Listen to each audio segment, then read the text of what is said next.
ಇಲ್ಲ. ಬಹಳ ಸ್ಥೀಮಿತವಾಗಿ 4 ಮಾತುಗಳನ್ನು ತಮ್ಮ ಜೊತೆಯಲ್ಲಿ ಹಂಚಿಕೊಳ್ತೇನೆ ಅಷ್ಟೇ. ಮಾತನಾಡೋದಕ್ಕೆ ಮುಂಚೆ ಬಾಬಾ ಸಾಹೇಬರಿಗೆ ನನ್ನ ನಮನಗಳನ್ನು ಸಲ್ಲಿಸಿ,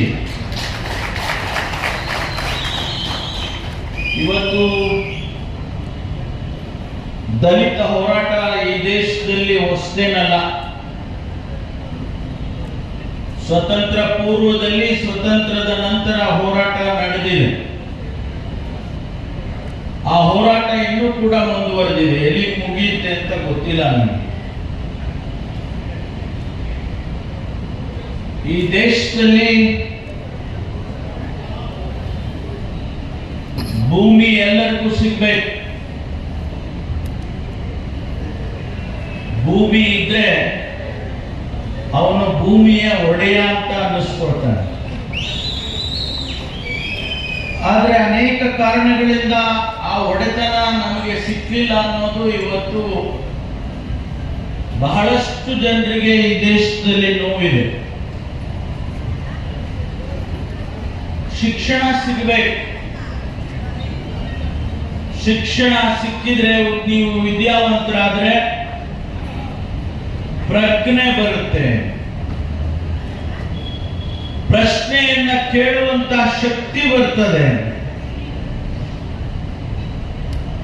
ಆ ಶಿಕ್ಷಣದ ಶಕ್ತಿ ಏನು ಅಂತ ಹೇಳಿದ್ರೆ,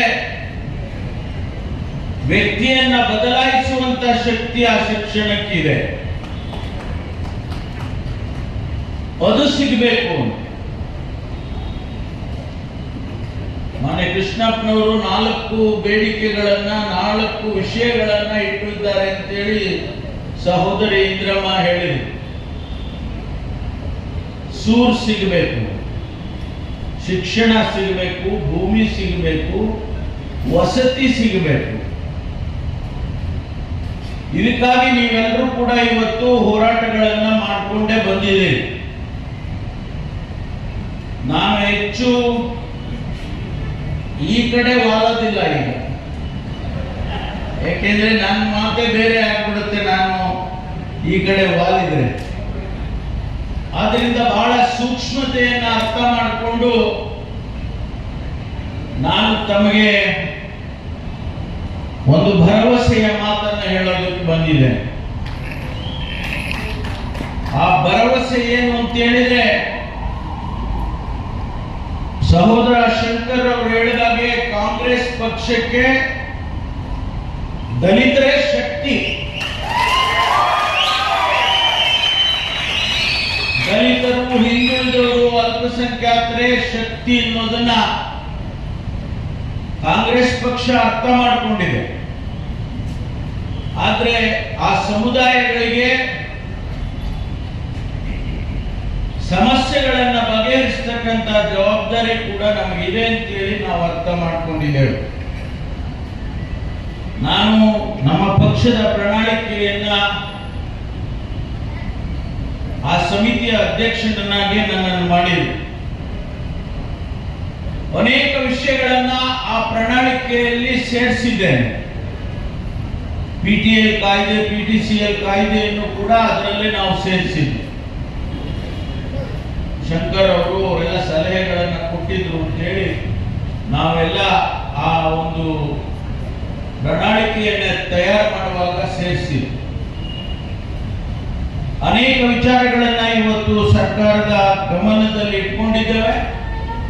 ಅನೇಕ ಸಮಸ್ಯೆಗಳನ್ನು ಕೂಡ ಅನುಷ್ಠಾನ ಮಾಡಿದ್ದೇವೆ. ಆದ್ರಿಂದ ಹೆಚ್ಚು ವಿವರಣೆಯನ್ನ ಕೊಡೋದಕ್ಕೆ ನಾನು ಹೋಗೋದಿಲ್ಲ. ಒಂದು ವಿಚಾರ, ತಮ್ಮ ಈ ಒಂದು 20 ಇದೆಯಾ, 19 ಇನ್ನೊಂದು ಯಾಕೆ ಬಿಟ್ರಿ, 26 ರೌಂಡ್ ಫಿಗರ್.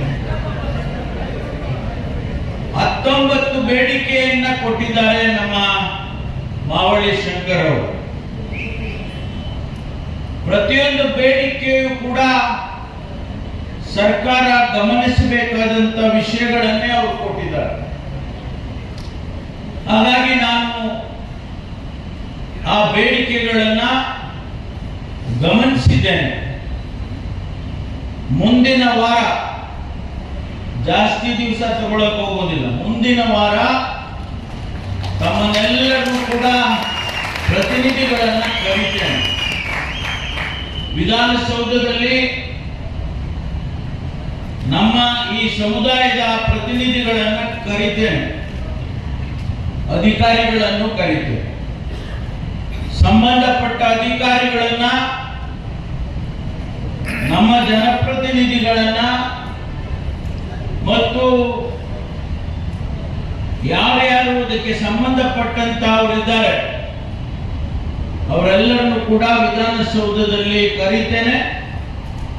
ಸಾಧ್ಯ ಆದರೆ ಮುಖ್ಯಮಂತ್ರಿಗಳನ್ನು ಕರೀತೇನೆ. ಅದಕ್ಕಾಗಿ ಇವತ್ತು ನಾನು ಯಾವುದೇ ವಿವರಣೆಯನ್ನ ಕೊಡೋದಕ್ಕೆ ಹೋಗೋದಿಲ್ಲ. ನಿಮ್ಮ ಈ ಒಂದು ಹಕ್ಕೊತ್ತಾಯಗಳನ್ನ ಸ್ವೀಕಾರ ಮಾಡಿದ್ದೇನೆ ಮತ್ತು ಅದಕ್ಕೆ ಏನು ಕೆಲಸ ಮಾಡಬೇಕು ಅದನ್ನ ಖಂಡಿತವಾಗಿ ನಾನು ಮಾಡ್ತೇನೆ ಅಂತ ಹೇಳಿ ನಿಮಗೆ ಭರವಸೆಯನ್ನು ಹೇಳಿ, ಮಾನ್ಯ ಮಹದೇವಪ್ಪನವರು ಬಂದಿದ್ದಾರೆ. ಡಾಕ್ಟರ್ ಮಹದೇವಪ್ಪನವರು ಬಂದ ಮೇಲೆ ಇನ್ನೇನು ಹೇಳೋದಿದೆ, ಅವರಿಗೆ ಇವಾಗ ಸ್ವಲ್ಪ ಒಂದು ಟೆಂಪ್ರರಿ ಆಗಿ ಫ್ರೀಡಮ್ ಕೊಟ್ಟಿದ್ದೀವಿ, ಟೆಂಪ್ರರಿ ಅಷ್ಟೇ. ಯಾಕೆಂದ್ರೆ ಈಗ ಅವರು ಮಾತಾಡ್ಬೇಕಲ್ಲ, ಈಗ ಅವ್ರ ಕಟ್ಟುಪಾಡಿಂದ ಸ್ವಲ್ಪ ಒಂದು ವಾರ 15 ದಿವಸ ಸ್ವಲ್ಪ ದೂರ ಇರ್ತಾರೆ. ಅದರಿಂದ ಅವರು ಫ್ರೀಯಾಗಿ ಇವತ್ತು ಮಾತಾಡ್ಬೋದು. ಅವರನ್ನ ಹಂಗೆ ಮಾತಾಡಬೇಕು ಅಂತ ಹೇಳಿ ನಾನು ನಮ್ಮ ನಾರಾಯಣ ಸ್ವಾಮಿ ಅವರು, ನೀನು ಮಾತಾಡ್ತೀಯ, ಮಾತಾಡು, ಇದು ಒಂದು ಚಾನ್ಸ್ ಹೊಡಿ. ಆದ್ರಿಂದ ನಿಮ್ಮೆಲ್ಲರಿಗೂ ಶುಭವಾಗಿ, ಹೋರಾಟ ಅನ್ನುವಂಥದ್ದು ನಿರಂತರವಾಗಿ ಇರಬೇಕು. ಇವತ್ತು ಸಮುದಾಯ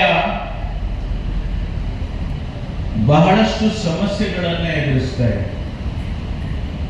ಅಂಬೇಡ್ಕರ್ ಅವರ ಹುಟ್ಟು ಹಾಕಿದಂತ ಅನೇಕ ವಿಚಾರಧಾರೆಗಳು ದೇಶದ ಗಮನವನ್ನ ಸೆಳೆದಿದ್ದಾವೆ.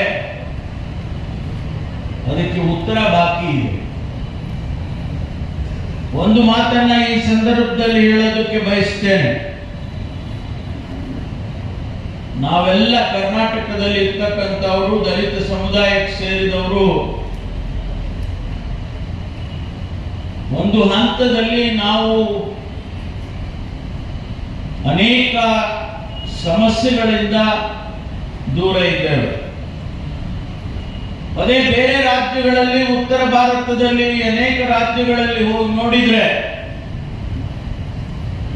ಈ ದೇಶದ ದುರ್ದೈವ ನಾವು ದಲಿತರಾಗಿ ಹುಟ್ಟಿದ್ದೇವೆ ಎನ್ನುವಂಥದ್ದು ಅಲ್ಲಿ ಮನಸ್ಸಿಗೆ ಕಾಣ್ತದೆ. ಬಹಳ ನೋವಾಗುತ್ತೆ. ಈ ದೇಶದಲ್ಲಿ ಒಬ್ಬ ದಲಿತನಾಗಿ ಹುಟ್ಟೋದು ಏನು ಪಾಪನ ಅನ್ನುವಂತ ಪ್ರಶ್ನೆ ಬರ್ತದೆ. ಕರ್ನಾಟಕದ ಮಟ್ಟಿಗೆ ಹೇಳೋದಾದ್ರೆ ಅನೇಕ ಬದಲಾವಣೆಗಳಾಗಿದ್ದಾವೆ. ಇವತ್ತು ದಲಿತ ಸಮುದಾಯ ಶಿಕ್ಷಣ ಕ್ಷೇತ್ರದಲ್ಲಿರ್ಬೋದು, ಉದ್ಯೋಗ ಕ್ಷೇತ್ರದಲ್ಲಿರ್ಬೋದು, ನಾವು ಬೇರೆ ರಾಜ್ಯಗಳಿಗೆ ಹೋಲಿಕೆ ಮಾಡಿದ್ರೆ ಒಂದು ಹೆಜ್ಜೆ ನಾವು ಮುಂದಿದ್ದೇವೆ.